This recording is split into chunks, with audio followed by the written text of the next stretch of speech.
A plumber named Youssef knocked on a wall in a Beirut apartment building to find a leak. The wall knocked back hollow. What he found behind it triggered a chain of events that 3 intelligence agencies spent years trying to contain. There is a rule in intelligence work that experienced handlers repeat so often it becomes almost meaningless, until the day it isn't. The rule is this: the operation you don't control is the operation that controls you. In a 4th-floor apartment in Beirut's southern suburbs, on an ordinary afternoon, a plumber named Youssef knocked on a wall that had been hiding a secret for 4 years. He wasn't looking for secrets. He was following water damage. He tapped the plaster with one knuckle, the way plumbers do, and the wall knocked back hollow. That single knock set in motion a chain of events that Mossad had not planned, could not fully contain, and would spend years trying to understand. This is not a story about a heroic discovery. It is a story about what happens when the wrong person finds the right thing. And intelligence agencies on 3 sides scramble to control information that is already escaping. Beirut is a city that has always had more walls than people realize. Not metaphorical walls, physical ones. Walls inside buildings, inside apartments, inside rooms that residents walk past every day without knowing what is sealed behind the plaster. Hezbollah spent decades building a surveillance architecture inside this city that was never meant to be found, because the genius of the system was that it looked, from the outside, like nothing at all. By the mid-2000s, Hezbollah had developed what intelligence analysts who studied Lebanese infrastructure called a passive grid. It was not a command center. It was not a war room. It was something more patient than either of those things. Observation posts, concealed inside civilian apartment buildings across Dahiyeh and adjacent Beirut neighborhoods, were built to record, not to react. They used pinhole camera apertures cut into exterior walls at angles that covered intersections, building entrances, and the street-level movements of anyone Hezbollah considered a surveillance target.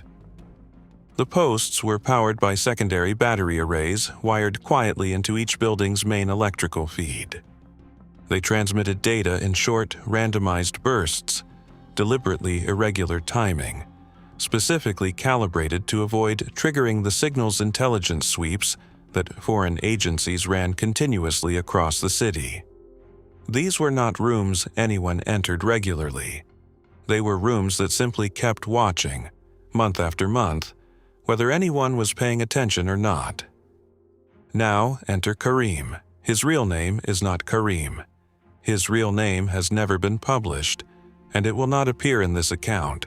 But for the purposes of understanding what happened in that Beirut apartment building, and why the discovery of a hidden room eventually cost far more than it revealed, you need to understand who he was and what he had spent 3 years quietly building. Karim was not recruited through ideology. He was not a man who believed in causes. He was a telecommunications and electrical contractor who worked across multiple Beirut neighborhoods, servicing buildings, maintaining junction boxes, replacing aging antenna arrays on rooftops. He was, in the language of intelligence recruitment, a man with access. Remarkable, unremarkable access. The kind of access that gets you into every building on a street because everyone needs their electrical problems solved and nobody thinks twice about the man carrying the toolbox. Mossad's Beirut station had identified him in 2016. By 2017, he was operational. What Karim did over the following 3 years was methodical, and, by the standards of the environment he was working in, extremely careful. As he moved through his normal working routines across Dahiyeh and neighboring districts, he began documenting anomalies. Not weapons, not people. Electrical anomalies.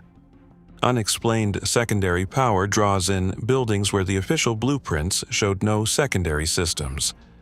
Ventilation modifications in rooms that, on paper, did not exist. battery backup arrays in sealed wall cavities that had no legitimate maintenance purpose. He wasn't photographing these anomalies. He was memorizing them and converting them into a notation system he and his handler had agreed on. A simple alphanumeric code embedded in the kind of paperwork a contractor generates every day. Work orders, supply invoices, maintenance logs, documents so mundane that no Hezbollah security sweep would look at them twice. The dead drop system was even more deliberately low technology.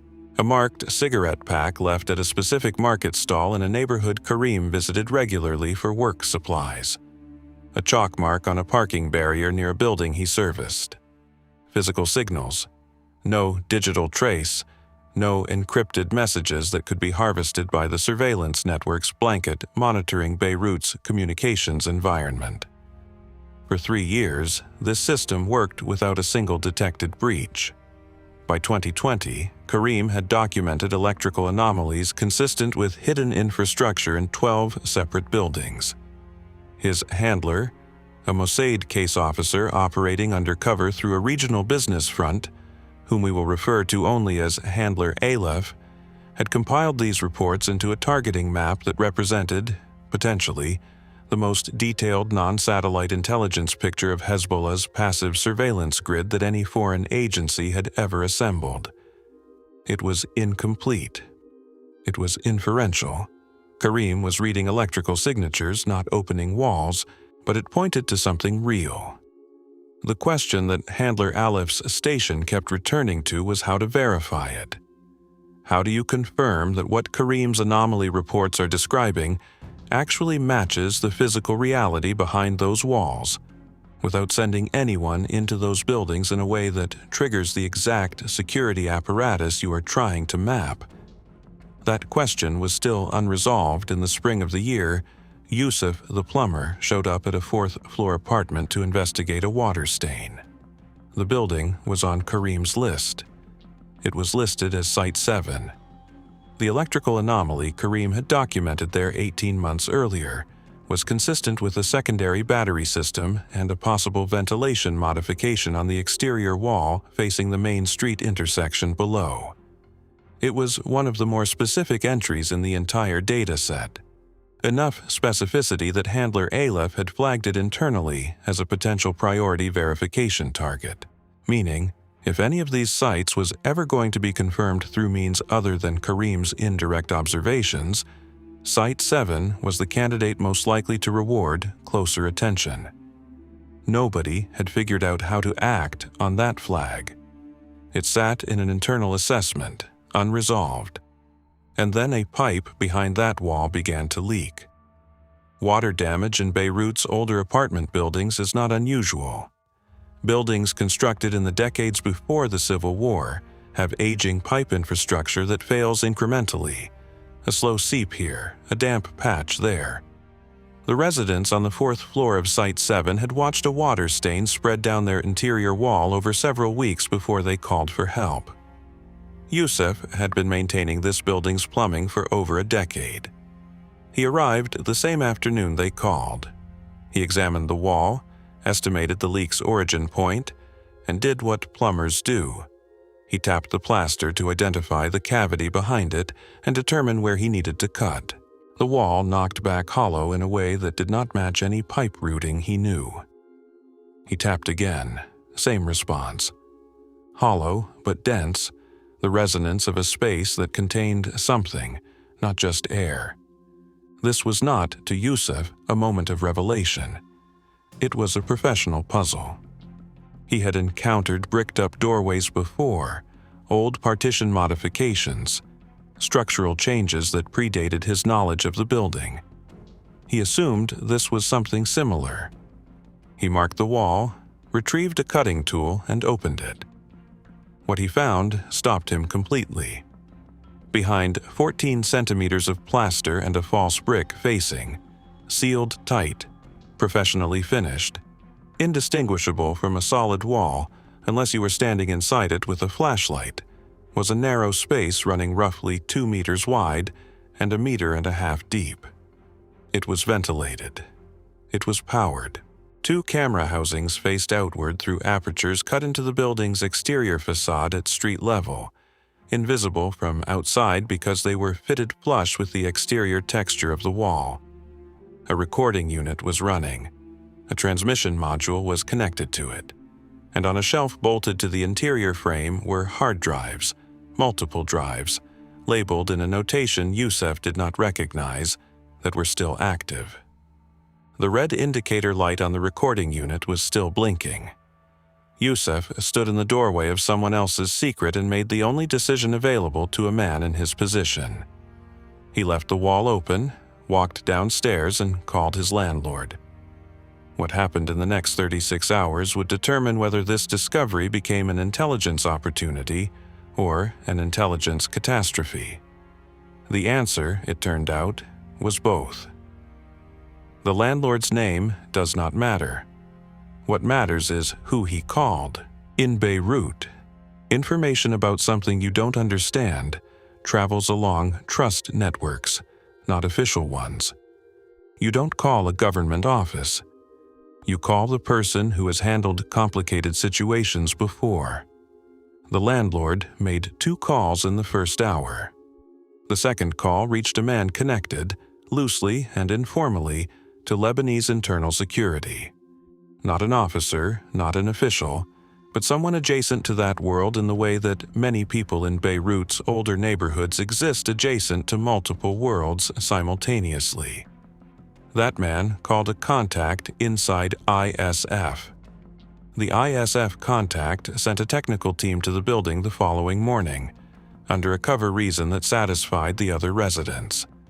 The technical team spent 40 minutes inside the hidden room. They photographed everything. They did not remove anything. They were under instructions not to remove anything until a senior officer had assessed the situation. The senior officer arrived that afternoon.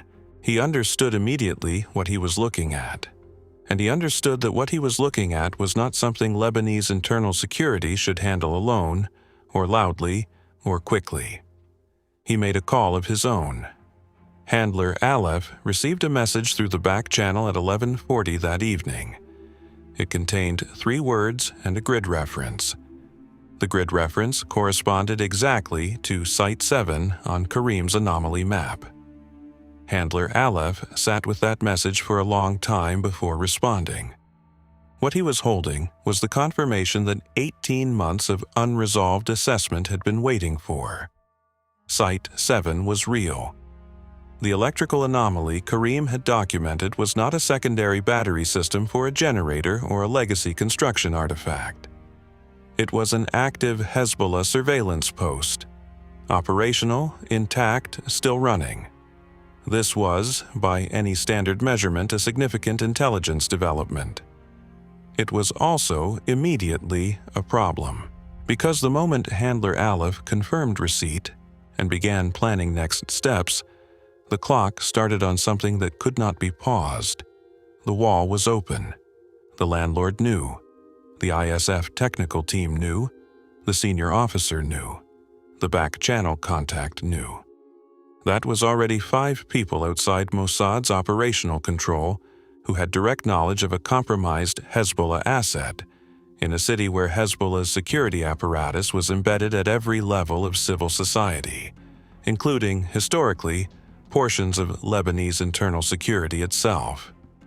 The longer that room stayed open, the higher the probability that the information would travel somewhere it was not supposed to reach. Handler Aleph's recommendation to Tel Aviv was filed within 18 hours of receiving the grid reference. It was detailed, internally consistent, and, when read in retrospect, reveals exactly where the operation's fatal logic took hold.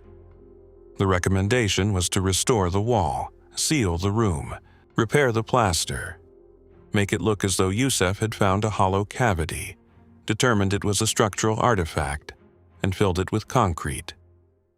Compensate the landlord for the repair costs and discourage further inquiry through the back channel. Then, critically, use the access that the ISF contact had quietly arranged to implant a secondary device on the recording unit before the wall was closed. not to disable the post, to mirror it, to receive a copy of everything the post recorded and transmitted in real time going forward. The logic was this: Hezbollah would eventually send a maintenance operative to retrieve the archived drives. That operative could be identified through surveillance, followed, connected to the network that serviced and managed these posts across the city, and through that thread, the entire passive grid, not just Site 7, but all 12 sites on Karim's map, and potentially others Karim had never accessed, could be traced, documented, and ultimately dismantled or exploited at a time of Mossad's choosing. You don't kill the spider when you find the web. Tel Aviv approved the recommendation the following day. The wall was sealed within 72 hours of Yusuf opening it. The mirroring device was in place. The ISF back channel was compensated and stabilized. The landlord received a plausible explanation that required no further questions. From the outside, nothing had happened. Inside the operation, everything had shifted. There were two concerns raised during the internal approval process that were noted, assessed, and then set aside. The first was raised by an analyst on Tel Aviv's Lebanon desk who had reviewed the Site 7 photographs. Her concern was simple. The recording unit's drive configuration suggested it had been running continuously for a period significantly longer than the most recent archived data cycle would indicate. Meaning the drives had been cleared, deliberately, periodically, and the current archive represented only the most recent layer of stored footage. She wanted to know what had been on the drives before they were cleared. Her concern was logged. The assessment attached to it read, "Prior drive, contents non-recoverable. Current archive represents operational baseline. Mirroring device will capture all future data. Historical data gap acknowledged, not considered operationally significant at this time." That phrase, "not considered operationally significant at this time," would be revisited. The second concern came from Handler Aleph himself, buried in a subordinate clause of his operational recommendation. He noted that Karim had documented Site 7 through an observation made 18 months prior, during a routine electrical maintenance visit to the building's rooftop antenna array. The visit was legitimately contracted. There was no reason to believe it had attracted attention. However, Handler Aleph noted the visit had placed Karim physically inside the building, not in the hidden room, not near it, but in the building, and in an environment where Hezbollah's passive surveillance infrastructure was, as now confirmed, actively recording street-level activity near these sites. Any contractor who had visited a surveilled building more than once was theoretically present in the archive.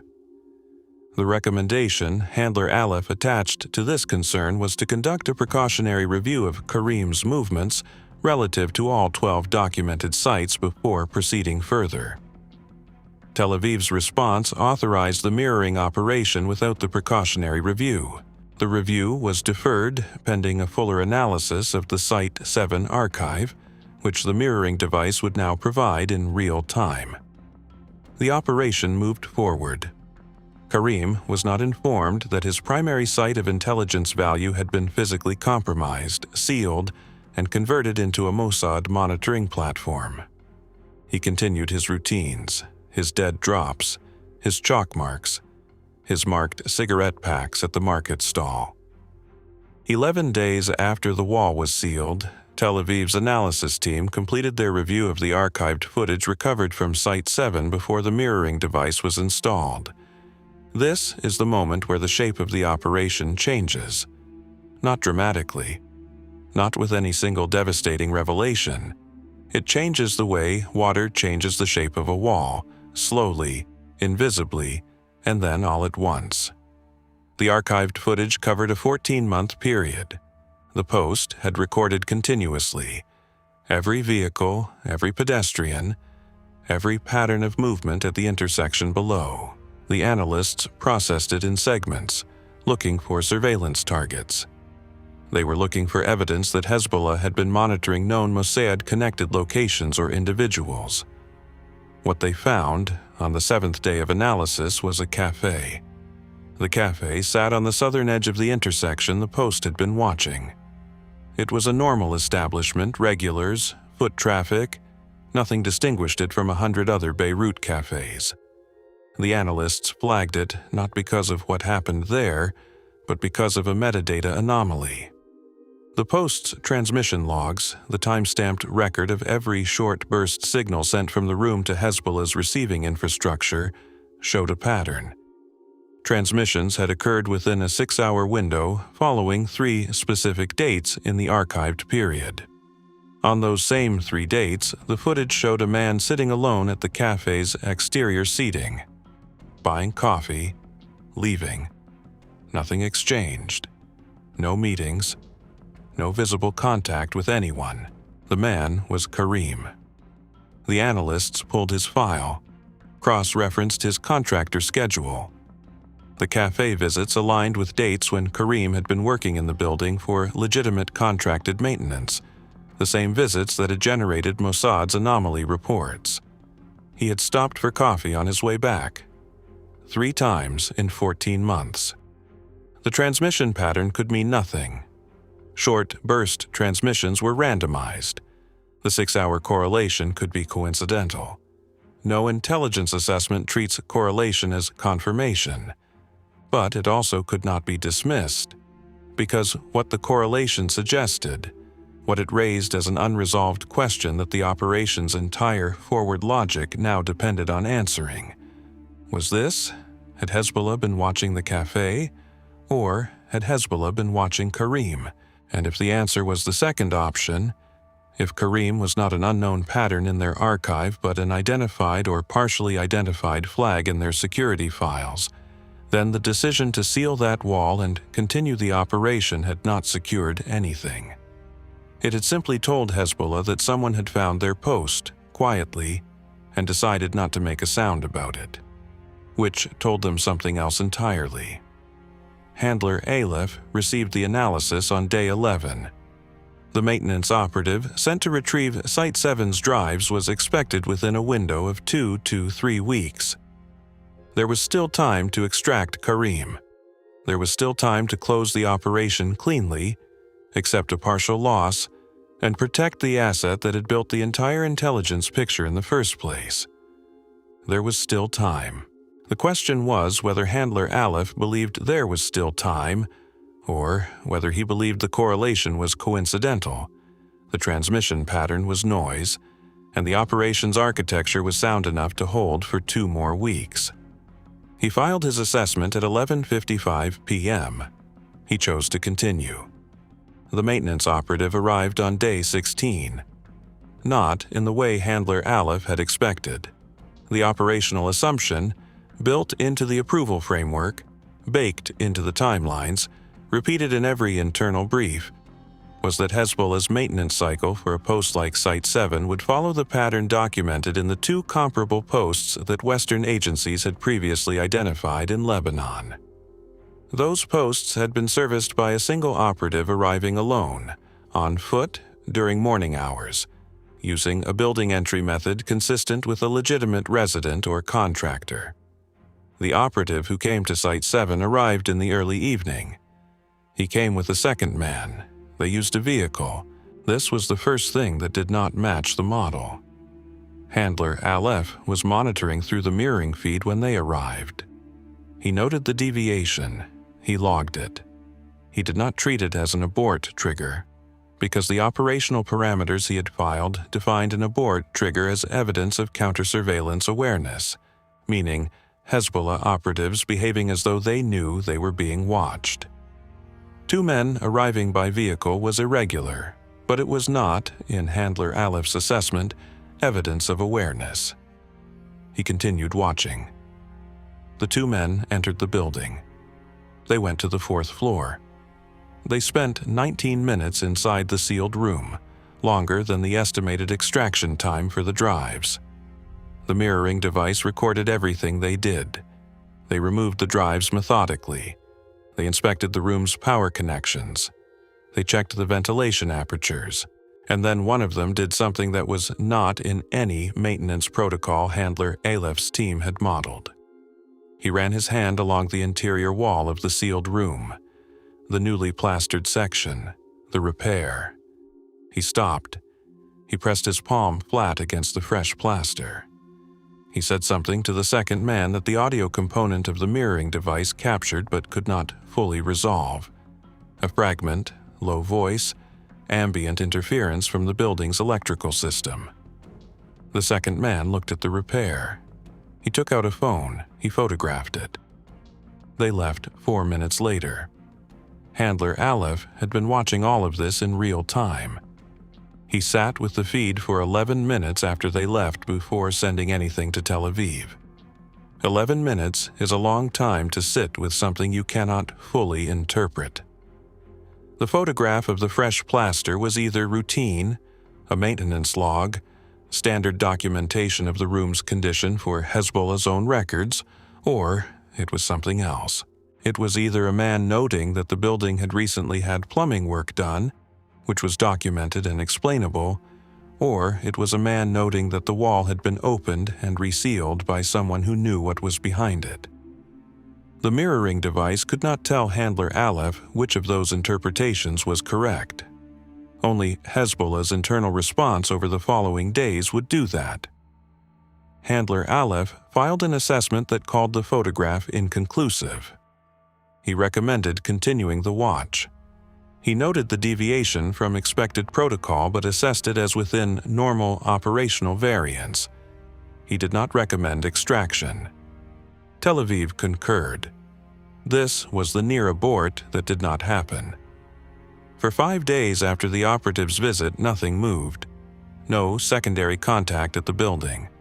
No unusual activity in the neighborhood that the mirroring feed or the ISF back channel could identify. Karim's routines were normal. His dead drops continued on schedule. The chalk marks appeared and were cleared. The cigarette packs were left and collected.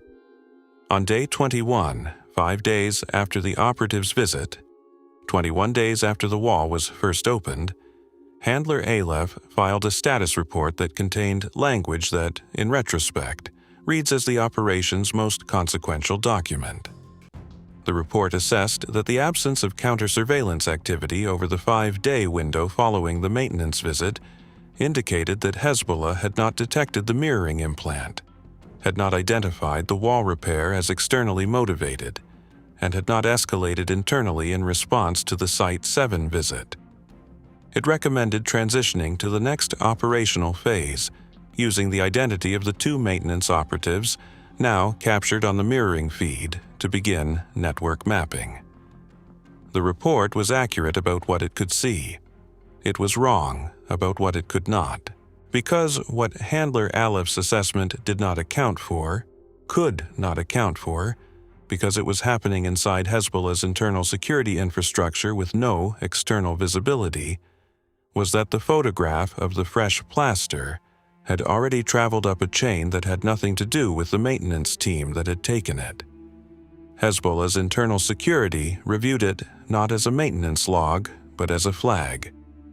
The repair was recent. The repair was in a building that their passive grid had been running in for 4 years. The repair was on the exact wall that housed their post, and the repair had been done by a plumber, a fact that the landlord had mentioned casually to a building committee member who had mentioned it, equally casually to someone whose name appeared in Hezbollah's own internal network. None of this was dramatic. None of it was a confrontation. It was the ordinary movement of information through a community where Hezbollah's presence was ambient, not visible, not aggressive, simply woven into the fabric of who knew whom. The question of who had sent the plumber eventually connected to the question of who knew about the building's electrical anomalies. That question had one thread worth pulling, and that thread led to a contractor who had serviced the building's rooftop antenna array 18 months earlier. On day 23, Karim missed a dead drop. This had happened twice before in 3 years, once when he was ill, once when a legitimate job ran long. Handler Aleph logged it as a routine miss and waited for the secondary confirmation signal, which Karim was supposed to leave within 48 hours if a drop was missed for benign reasons. The secondary signal did not come. Handler Aleph escalated the status to Amber on day 25. Amber meant heightened monitoring, no direct contact, continued observation of Karim's normal patterns to determine whether absence was voluntary or forced. Karim's apartment showed no unusual activity through day 26. On day 27, his phone registered a location ping, routine network registration, the kind of passive signal any active phone generates, near the neighborhood where he worked most frequently. Handler Aleph noted this in the log and assessed it as consistent with normal movement. This was the false release moment. The phone was active. The location was routine. For approximately 6 hours on day 27, the operational picture looked stable. Handler Aleph drafted a preliminary note suggesting the missed drop may have been logistical, and that Karim's status should remain amber rather than escalate to critical. He did not file that note, because at 4:40 p.m. on day 27, the phone registered one final location ping, stationary near the airport road, and then went permanently silent. A phone that stops registering on a network does not always mean something has happened to its owner. Phones are turned off. Phones run out of battery. Phones are left behind intentionally by people who want to move without being tracked. But in the context of everything that had accumulated over the previous 16 days, the two-man maintenance visit, the photograph of the plaster, the missed drop, the absent secondary signal, a phone going silent near the airport road in Beirut meant something specific. It meant the window for a different outcome had already closed, probably before Handler Aleph had decided on day 21 that the 5-day quiet period indicated safety. The realization arrived not as a shock, but as a slow, clarifying wait, the feeling of understanding something that cannot be acted on because the time for action has passed. Handler Aleph sent one message to Tel Aviv at 5:12 p.m. It contained a status designation and a site reference. The status designation was Cedar 7 Critical. The site reference was the apartment building on Karim's map. Site 7. The building where a plumber had knocked on a wall and found something he was never meant to find. The building where everything the operation had been built on now sat sealed behind fresh plaster. Evidence not of a successful cover, but of the moment when someone on the other side had been given exactly enough information to understand what had happened, who had happened it, and what to do next. The mirroring device was still running. It would continue running for 11 more days before going dark. Whatever it recorded in those 11 days, Karim was no longer there to explain it. The mirroring device ran for 11 more days after Karim's phone went dark. In those 11 days, it recorded nothing useful. No further maintenance visits, no operatives, no transmissions. The post had been decommissioned, not dismantled, not removed, simply switched off.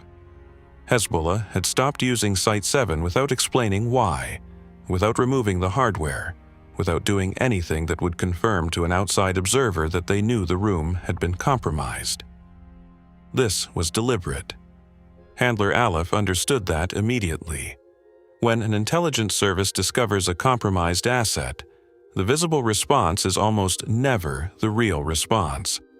The real response happens internally, quietly, files reviewed, networks restructured, people moved or removed before anyone watching from the outside notices the adjustment. What an observer sees is silence, continuity, the appearance of normal operations.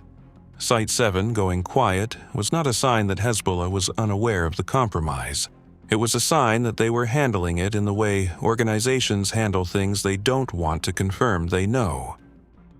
The ISF back channel officer stopped making contact on day 29. He was not arrested. He was not threatened, as far as Mossad's residual visibility could determine. He simply became unavailable. His schedule changed. His phone went to voicemail. When a contact attempted a physical approach through a cutout, a casual, deniable encounter in a public location, the officer was not at the location he was expected to be. He had been moved. Whether by his own caution or by instruction from above, he had moved himself out of reach before anyone came looking. This mattered more than it might appear.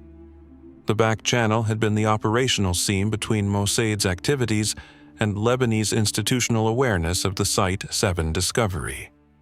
His withdrawal did not just end the communication channel. It ended Mossad's ability to assess what Lebanese internal security knew, what they had shared, and whether that sharing had gone in a direction that put other assets at risk. On day 31, Handler Aleph filed a formal operational suspension request. This was the administrative acknowledgement of what had been functionally true for over a week. The operation was no longer running. It had stopped, not at a decision point, not at an abort trigger, but gradually, as each component it depended on went silent or disappeared. Tel Aviv approved the suspension the same day. The network mapping objective, the original purpose for which the mirroring device had been implanted, and the watch operation authorized, was officially listed as unachieved. 12 buildings, 14 potential surveillance posts, 3 years of Karim's methodical, careful intelligence gathering. None of it could be acted on. Not because the intelligence was wrong, but because the only person who could physically verify the sites, confirm access points, and validate the anomaly data against ground reality was no longer available to do any of those things. The map existed. It simply had no one left to read it. Intelligence failures do not always produce visible doctrinal changes. Sometimes the lesson is too uncomfortable to codify, too close to a judgment call made by identifiable people in identifiable positions. But this operation produced 2 changes that circulated through Western partner agencies in the years following, documented in the kind of carefully worded assessments that avoid naming operations or officers while making their conclusions impossible to misread. The first change concerned what analysts began calling the archive problem. The assumption embedded in Handler Aleph's original recommendation, and approved without challenge in Tel Aviv, was that 4 years of undiscovered operation meant 4 years of surveillance invisibility. That Karim's movements, his dead drops, his contractor visits to buildings on the anomaly map, had all passed beneath the threshold of detection because the passive grid had not been designed to identify intelligence assets specifically. This assumption was not unreasonable. It was simply incomplete. What it failed to account for was that a surveillance system does not need to identify a threat in real time to record a pattern. The post at Site 7 had not flagged Karim. It had recorded him. The flag had been applied later, retrospectively, by a human analyst reviewing footage with a specific question in mind.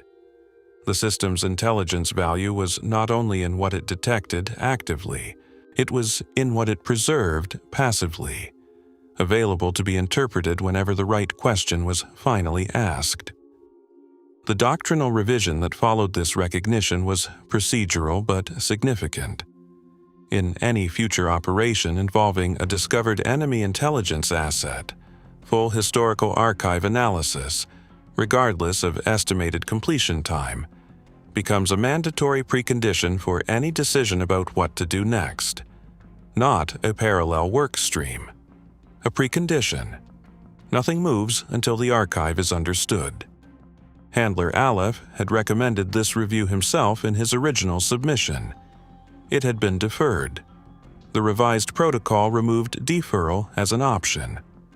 The second change was harder to codify because it touched something that intelligence organizations resist examining directly: the cost of asset invisibility. Karim had been protected, operationally, by the same quality that made him valuable. He was unremarkable. He generated no visible signal. His access was structural, built into his profession, into his routines, and his tradecraft had been designed specifically to avoid digital exposure. For 3 years, this had worked. But in an environment where Hezbollah's passive surveillance grid was recording physical presence, faces, patterns, the repeated appearance of the same contractor at the same buildings over time, the very invisibility that protected Karim from signals detection was irrelevant. The threat was not signals. It was footage, and footage does not require a target to behave suspiciously. It only requires them to exist repeatedly within the frame. The revised threat assessment model that emerged from this operation elevated passive physical surveillance, cameras, recorded footage, pattern of life documentation, to equivalent status with signals intelligence as an asset exposure vector. Before this operation, the primary protection calculus for human assets in hostile urban environments weighted digital footprint as the dominant risk. After it, physical pattern exposure was weighted equally. This sounds like a bureaucratic adjustment. In practice, it changed how assets in surveilled urban environments were routed, scheduled, and managed, specifically to introduce deliberate irregularity into physical movement patterns, not only into communications. There is a specific kind of accounting that intelligence postmortems perform that differs from the operational assessment. It is not about what went wrong procedurally. It is about what existed before the operation and did not exist after it, the permanent subtractions. Karim's file remained open.